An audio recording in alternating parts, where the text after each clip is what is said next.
ছোট ভাই বিবাহ করে সংসার চালায়, বড় ভাই এখনো বিবাহ করে নাই।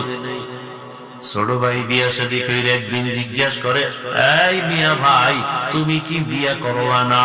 কারণটা কি? তুমি চুপচাপ বসে আছো কেন? এবার বড় ভাই কয়, হ্যাঁ বিয়া করব, তবে আমি মনের মতো মেয়ে পাই না, কারে বিয়া করব? সব ডানা কাটার দল।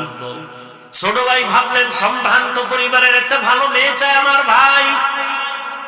খুঁজে খুঁজে একটা সম্ভ্রান্ত পরিবারের একটা দামি কন্যা রেডি করলো। এই যুবকেরা ভালো করে খেয়াল কর, পর্দার আড়ালের মায়েরাও খেয়াল করিয়েন, আমার বাবাজিরাও ভালো করে খেয়াল করিয়েন, ভালো করে বুঝো। বড় ভাইয়ের জন্য ছোট ভাই মেয়ে ঠিক করে ফেললো। বড় ভাই কি চাও? তার থেকে আরো দামি মেয়ে রেডি করে ফেলেছি। কি পরে বলেছেন? আরের লাইনে বলো, দামি শিক্ষিতা নারী।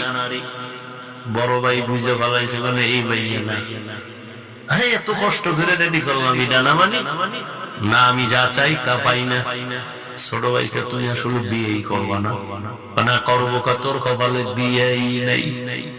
বড় ভাই একটা আওয়াজ দিছে, ভাই শোন, আল্লাহ যদি কবুল করে একদিন আগে পরে আমার কপালে বিবাহ থাকলে আমারে আল্লাহ মেয়ে দিবেন, তো কেমন মেয়ে চাও? আমি এমন একটা মাইয়া আমার বউ বানাইতে চাই, যেই বউ আমার ডান হাতটা ধইরা আমারে জান্নাতে নিয়ে যাবে।